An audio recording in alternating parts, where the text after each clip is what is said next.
Swayam Prabha. Digital India. Educated India.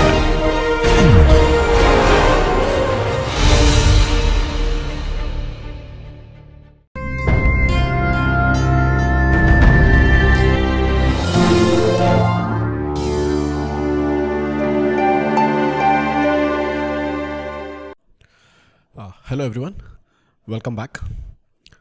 So this week we talked about 1D photonic crystals and how photonic band gaps are created and so on.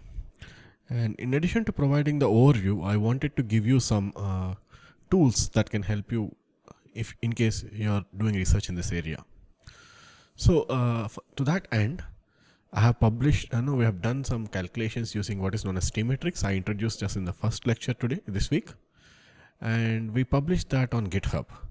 So for example, if you go to github.com, and this is a link, and look for my name, Naresh Himani, and then NQP public. So this is a public repository we have for this particular course. And if you look at this folder, T matrix Hyperthon notebooks, so we have published several notebooks, 3 of them to be precise. So the first one I want to look at is this T matrix code. We have essentially taken the formulation given in Pochi's textbook, optical waves in layered media, and then you can look at that chapter and then you will understand the details. But broadly, we have discussed this in the class. I just introduced the ideas. So what you have is essentially, let's say you have a layered stack. There's a substrate and a superstrate. How do we compute, the T matrix for that? So some of these examples are given here. So you see, this is for a particular case wherein we have reproduced the data that is provided in this textbook by Orphanidis. So we try to take the same examples and look at how the output will be. So to that end, what you see is, there is a superstrate, substrate, and the wavelength at which we want to calculate, let's say, and then the high and the low refractive indices and so on. And the code is more or less self-explanatory. If you follow the formulation and look at the code, you'll understand how it goes. And so some basic flags to make sure that we don't compute wrongly for the case of just 0 layers and so on. And then finally, these are variables that we are just defining zeros to capture the reflection coefficient. So my notation of RRR is that I'll basically the first dimension is basically the TE or the TM polarization. Second dimension is angle. Third dimension is a wavelength. Similarly, I have a TTT and AAA. So basically, essentially, the first dimension will give you the TE or TM angle, and then third dimension. So if you're familiar with Python, you will understand these things. And then there is some basic matrices that we defined for substrate and superstrate, DS matrices, for P and S polarization as well. So the 4 of them here. And then if you look into the details, you will understand that, these definitions are there in the textbook. More, specifically these particular substrate matrices I have not mentioned in the class. So you'll have to look at the textbook for this, but fairly the similar idea, like the matrices we defined for the layers, right? The same idea follows in this also. And then you just basically start with the first layer and then just keep computing over the number of layers essentially. Okay.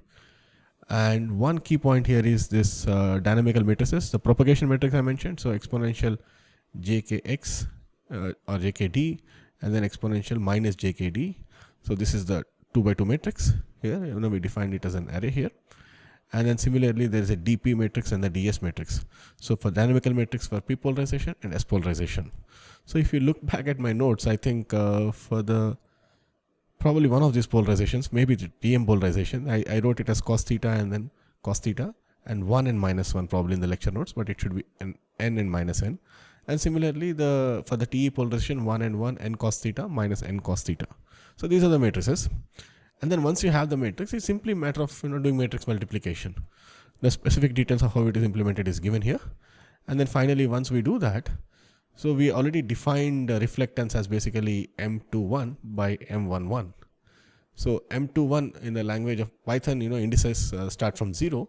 So for M21 essentially is MP10 divided by MP00 means this is the 11 that we mentioned, the first element on the top. So this is the reflection and then this is the transmission. Transmission was 1 by M11. So that MP00. reflects that because the indices start from 0. And then similarly, these are the field reflection coefficients, and amplitude reflection coefficients are simply square. So field square, and then simply this one, that's it. Okay. So for TE and TM polarizations, you can calculate. Once you do that, you can just simply plot, nothing else. And then we get these figures that, we have already shown in the course. All right. So this is how you can use this. And one more example we have taken, and then the polarizer example, I believe this is. So wherein we show that, okay, at 45 degrees, if you come in, you will see that most of the light goes into the transmission. The TM polarization goes in transmission nearly 1, whereas the TE polarization gets reflected, right? So that's all we have. So these are the examples. So you can use this to try to adapt it to your own applications. Anywhere you have layered structures, I think you can use this code. It's freely available online. Just go and log in, and then you can download these notebooks and modify as you see fit. All right. So this is about the T matrix. I also had one interesting, so that was the open folder. So you have again, other notebooks as well. So this is, the 1D photonic crystal example. We have studied in our course about the band gap opening, the photonic band gap, right? So again, the same code we just adapted to the 1D photonic crystal example case. So what you see here is this is still orphanage. So let me go here. Yeah. So this is my local thing. I'm actually running the Jupyter notebook, and specifically, I have what is known as Anaconda software, which you can install, and then you can launch either notebook or lab. In my case, it turns out that it's better if I launch notebook, and then I just open the notebook here, and then what you will see here is, this particular case which we discussed. We said that there is a gallium arsenide air multi-layer stack consisting of some number of layers, and essentially you have 13 and 1 is the refractive indices. And if you have this large contrast, we said that the thickness is both the thicknesses of these slabs are equal, and then there's a large band gap that opens. And in the class I mentioned that, see, if you have such a scenario, you see that from normalized frequency of 0.15 to 0.25, you have there's a band gap, so the light cannot propagate in that, and we would expect reflection. And I showed you this graph as well in the course, that you have this peak in reflection coming right about 0.15 normalized frequency to about 0.25 plus, right? This is the band. And we also mentioned that, okay, if you have this very large contrast, you have to do exact numerical calculations for the band structure.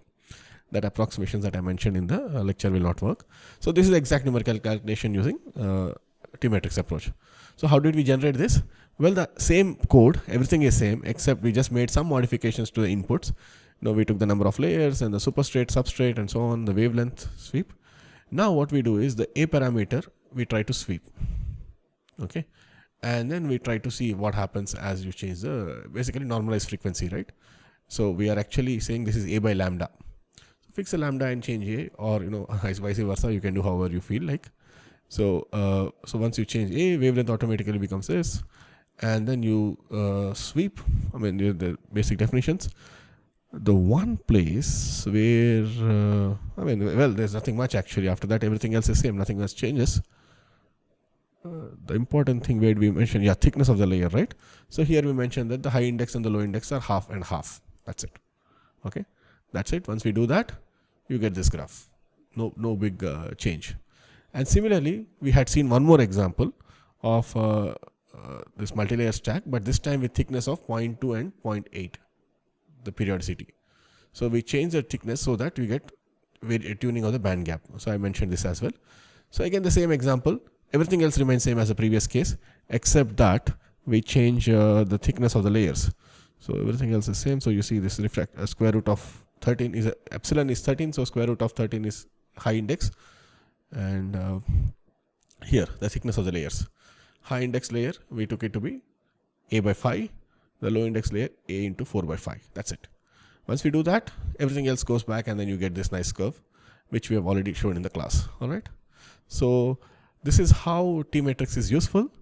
So all of this is openly available to you. So please feel free to use it, and I hope it's of use to you guys. All right. I'll see you in the next week. Thank you so much. Take care. Bye.